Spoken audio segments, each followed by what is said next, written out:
ఇదొక చరిత్రనే. ఎందుకంటే ఇంతకుముందు మన డిపార్ట్మెంట్ ఎప్పుడు ఇంత పెద్ద ఎత్తున సమ్మె అనేది కాలేదు.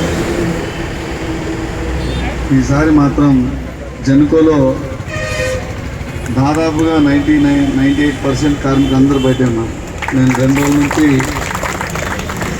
మన జిల్లానే KTPSలో 2 రోజుల నుంచి అక్కడే ఉన్నా. నేను కార్మికులు ఈసారి చాలా ధైర్యంగా గట్టిగా ఈసారి ఏదో ఒకటి సాధించుకుందాం, మళ్ళా భవిష్యత్తులో ఇది సాధ్యం కాదు అనే భావంతో అందరూ విధులు బహిష్కరించి బయట కూర్చోడం జరిగింది.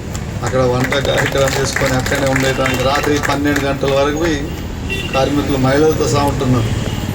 ఎందుకంటే మన భవిష్యత్తుగా ఈసారి తప్పితే మళ్ళీ మనకు న్యాయం జరిగే అవకాశం లేదు కాబట్టి చాలా గట్టిగా ఉన్నారు కార్మికులు. సరే, చర్చల కాడికి వస్తే ఇంతవరకు అయితే ఎటువంటి మనకు పిలుపు రాలేదు. ఏ పిలుపు వచ్చినా మనకు రాతపూర్వకం వస్తుంది, మనం అఫీషియల్గా పోయి చర్చిస్తాం. ఇక ఈసారి మాత్రం ఆర్డర్ కంపల్సరీ తీసుకొని రావాల్సిందే. ఎందుకంటే ఇంత పెద్ద ఎత్తున కార్మికులు వచ్చిన తర్వాత మళ్ళీ ఎటువంటి డౌట్ మనం పడే అవసరం లేదు. ఏది ఏమైనా కానీ మీరు ధైర్యంగా ఉంటే మేము 100% ధైర్యంగా ఉంటాం. ఎవరో భయపడి ఏదో లెటర్లు ఇస్తామని, నోటీస్ ఇస్తామని, టర్మినేట్ చేస్తామని ఎంతమంది చేసుకుంటే అంతమంది చేసుకోండి, ఏమైనా చేసుకోండి. ఇక ఒకసారి బయటికి వచ్చినాం, మన డిమాండ్ సాధించుకున్నాకనే మనం లోపల పోవాలి.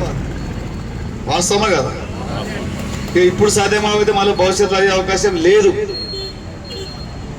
కాబట్టి ఇక ఈ 2 రోజులు వాళ్ళకి అర్థమైపోయింది. కార్మికులు ఇంత పెద్ద ఎత్తున ఉద్యమానికి పోతున్నారు, మళ్ళీ రేపు ఏమైనా కావచ్చు ఈ 10 నుంచి వాళ్ళ కుట్రలు స్టార్ట్ చేస్తారు యాజమాన్యం. మనం దానికి ఏదైనా భయపడితే మాత్రం ఇక భవిష్యత్తు మనం ఆగమైపోతాము. ఎంతమందికి ఏం చేసినా చేసుకొని, కానీ మన డిమాండ్ పరిష్కారం అయితే తప్ప మనం అక్కడ లోపల పోయే ప్రసక్తే లేదు. మేము గిట్లవి మీరేం మళ్ళీ డౌట్ పడే అవసరం లేదు. ఈసారి ఎట్టి పరిస్థితిలో పడ్డ ఈ 6 డిమాండ్ సాధించే వరకు మనం బయటికి రామని ముందు నుంచి చెప్తున్నాం. అదే మాట కట్టుబడి ఉన్నాం. మళ్ళా మనకు ఇప్పుడు మన పెద్ద సంఘాల నాయకులు అందరూ మనకు సపోర్ట్ ఉన్నారు. ఆ సపోర్ట్ వల్లనే ఈరోజు కార్మికులు ఇంత పెద్ద ఎత్తున మనం బయటికి వచ్చినాం. సరే, మనం మీకు డౌట్ అన్నా సపోర్ట్ అంటే మరి వాళ్ళందరూ పని 100% వాళ్ళ పని వాళ్ళు చేస్తారు. మన పని మనం చేయాలి.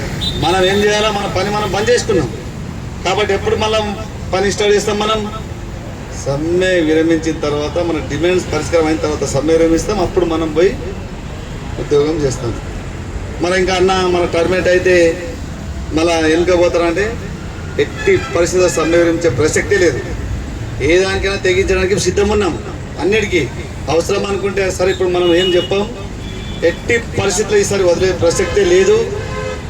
ఎవరికి ఏమైనా కూడా నాయకులు అయితే అందరు సిద్ధం ఉన్నాం, దేనికంటే దానికి సిద్ధం ఉన్నాం.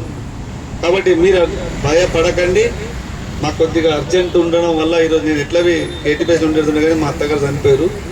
నేను హైదరాబాద్కి వెళ్తున్నా. మళ్ళీ రేపు మన జిల్లా ఇక్కడే మళ్ళీ వస్తా. నేను ఎటువంటి భయపడకుండా ఈ వాట్సాప్లో చూసి ఈరోజు చాలా తేడా అన్న వాళ్ళు పోయారు కదా, వాళ్ళు ఏదో EPF to GPF అంటున్నారు, మళ్ళీ D అంటారు. ఇవన్నీ కాదు. ఆ నాయకులు పోయి ఆ జేఏసీ తరఫున ఏం చెప్పారంటే, వాళ్ళకు జేఏసీ ఫామ్ చేసిన ఆర్టీసీ కార్మికులు వాళ్ళు సమ్మె చేస్తున్నారు, వాళ్ళకి పిలిచి మాట్లాడనని వాళ్ళు మనకు చెప్పడం జరిగింది యాజమాన్యానికి, ప్రభుత్వానికి. వాళ్ళ సమస్య పోయినప్పుడు వాళ్ళు ఆ విధంగా మాట్లాడింది. కానీ మనమే చర్చలు ఎవరితో జరుగుతాయి, మన జేఏసీతో చర్చలు జరుగుతాయి. మనమే దానికి ముందుండి మాట్లాడుకొని మనమే సాధించుకోవాలి. కాబట్టి అపోహలు నమ్మకండి. ఇంతమంది ఎన్నడూ రాలేదు, ఇప్పుడు బయటకు వచ్చినాం. వేరే ఆలోచన చేయకండి. హైదరాబాద్లో విద్యుత్ సౌధలో ఎన్నడూ బయటకు రాకండి. నేను 4 సమ్మెలు చేసినాం. 4 సమ్మెలు చేస్తే 10 మంది బయటకు వచ్చారు విద్యుత్ సౌధ నుంచి. ఈరోజు 300 మంది బయట ఉన్నారు విద్యుత్ సౌధలో. ఇది ఒక చరిత్ర అనుకోండి. కార్పొరేట్ ఆఫీస్ మీ NPTCL అని ఎన్నడూ దిగలేదు. మొత్తం కార్పొరేట్ ఆఫీస్ వచ్చి టోటల్ బయటకు వచ్చేసి 140 మంది. SPTCL కార్పొరేట్ ఆఫీస్ 208 మంది బయట వచ్చి కూర్చున్నారు. అంటే ఈతోటి ఉద్యోగం వల్ల మనం చేయలేం.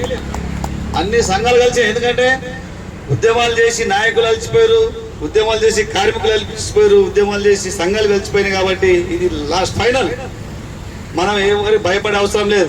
మనం దొంగతనం చేస్తలేం, మనం ఎక్కడ ఇబ్బంది పెట్టలేం. మన పనులు మనం పని చేసుకొని కూర్చున్నాం. వాస్తవమే కదా?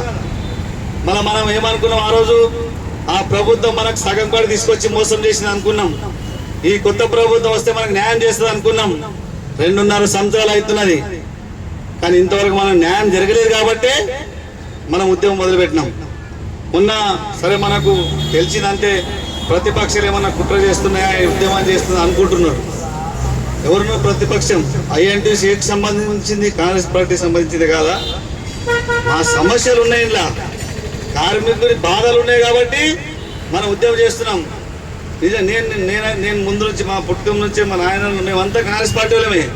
ఈ పార్టీ ప్రభుత్వం రావడానికి 100% కష్టపడ్డాం.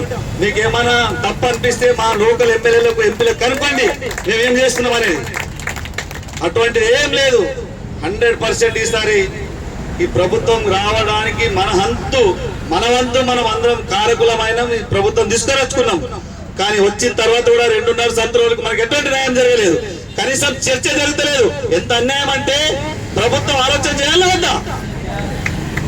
చర్చ జరగలేదు ఇంతవరకు. ఆర్టీసీ కంటే మాకు సంబంధం లేదు, ఆర్టీసీ అంటే ఎంప్లాయ్ కాదంటే ఏమన్నమాట? ఆర్టీసీ ఎంప్లాయ్ కాదా? అబ్జర్వేషన్ కాలేమా? డిపార్ట్మెంట్ లో మనకు హక్కు లేదా? సగం హక్కులు మనం సాధించుకున్నాం కదా, మరి ఎట్లా మనం ఎంప్లాయ్గా అడిగే అవసరం ఉన్నదా లేదా?